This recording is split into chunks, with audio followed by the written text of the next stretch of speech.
आज हम बात करेंगे कोरोना बुलेटिन के बारे में। इसमें क्या है कि इसमें हम 5-6 टॉपिक ग्रुप में डिस्कस करेंगे और बताएंगे क्या क्या इंपॉर्टेंस है या फिर कोरोना हम पे क्या प्रभाव डाला है, क्या हो सकता है। तो पहला टॉपिक क्या है कि 6 और ज़िलों में संक्रमण 10% के पार हो गई है, केंद्र ने अलर्ट कर दिया है। तो हमारे जो 6 और ज़िले हैं उनमें संक्रमण दर बढ़ चुकी है और देश के 77 ज़िलों में संक्रमण दर जो है सबसे ज़्यादा है। देश में करीबन 600 से ज़्यादा ज़िले हैं, तो उनमें संक्रमण दर धीरे धीरे करके जो है बढ़ती जा रही है। तो जून में संक्रमण के कारण जो है रिकॉर्ड मौतें दर्ज करी गई थी, क्योंकि रिकॉर्ड मौतें इसलिए दर्ज करी जा रही हैं क्योंकि अब डेल्टा प्लस वेरिएंट नए तरीके का वेरिएंट आ रहा है। इसमें एक और टॉपिक है कि दक्षिणी राज्यों में ही सही रिपोर्टिंग हो पा रही है और डेल्टा ही मौतों का प्रमुख कारण है। चलिए देखते हैं अब इसको थोड़ा सा जूम करके इसमें क्या है। तो इसमें एक तरफ देश के अधिकतर जिलों में कोरोना वायरस कम हो रहा है, तो दूसरी तरफ जो है पूर्वोत्तर राज्यों में इसकी स्थिति जो है गंभीर बनती जा रही है। पिछले एक सप्ताह के दौरान 6 और ज़िलों में स्थिति गंभीर बनती जा रही है। पिछले एक सप्ताह के दौरान और ज़िलों की पहचान हुई है जहाँ संक्रमणता सबसे ज़्यादा पहुंची है। अब सबसे ज़्यादा कौन सा ज़िला है जो इफ़ेक्ट हो रहा है, वो है अरुणाचल प्रदेश का पूर्वी कामेंग ज़िला। यहाँ हर दिन जो है 86% से अधिक सैंपल जो है कोरोना संक्रमित मिल रहे हैं। एंटीजन और आरटीपीसीआर दोनों ही जांच में संक्रमण दर एक समान मिल रही है।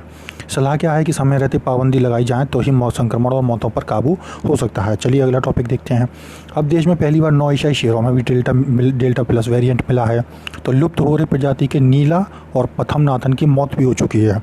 यानी चेन्नई का जो अरिगनार अन्ना जूलॉजिकल पार्क है उसमें संक्रमित शेरों में मिले हुए हैं डेल्टा वेरिएंट। इनकी करी गई है जीनोम सीक्वेंसिंग। तो देश में पहली बार 9 एशियाई शेरों में ये मिला है और नीला और पथमनाथन मर चुके हैं और इनमें 3 और 16 जून को हुई है दोनों की मौतें। इन दोनों की उम्र क्रमशः 9 और 12 साल थी, यानी कि नीला की 9 थी। अभी तक अमेरिका और स्पेन के अलावा चेक गणराज्य के शेर ही कोरोना संक्रमण मिले थे, जिनमें मिला था अल्फा वेरिएंट। लेकिन इंडिया में जो मिल रहा है वो है डेल्टा वेरिएंट। यह पहली बार भारत में मामला सामने आया है। अभी और भी हैं, यहाँ पर आप देख सकते हैं कि जो है जानकारी दी गई कि 2 से 18 साल तक की आयु के शेर जो डेल्टा वेरिएंट से मिले हैं। तो शेर कौन कौन से हैं? शेरों में अगर आप सही तरह से देख पाएँ तो यहाँ पे ये इस एरिया में है शेरों के नाम, जैसा कि आप देख सकते हैं जया, कविता, नीला, निरंजना, भुवाना और जया की माँ भुवाना की आयु तो इनकी सारी दे रखी है। और लड़कों में कौन कौन से शेर हैं? पथमनाथन, शंकर, प्रदीप, विष्णु, वीरा और शिवा।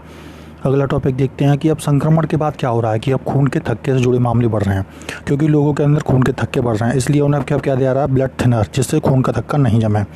केंद्र ने यह भी कहा है कि देश में कोरोना की और लहरें आती रहेंगी यदि हम लोग नहीं सुधरते हैं, यानी कि हम आम जनता।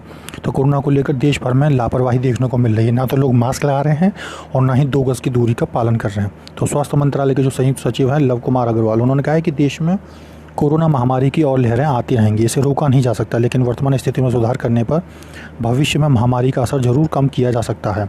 और इधर आप देख सकते हैं कि असम के जो है 7 ज़िलों में जो है पूर्ण लॉकडाउन लगाया जा चुका है। जैसे कि ये देखिए गोलपाड़ा, गोलाघाट, जोरहाट, लखीमपुर, सोनितपुर, विश्ववात और मारीगांव, इन सभी में जो है पूर्ण लॉकडाउन लगाया जा सकता है।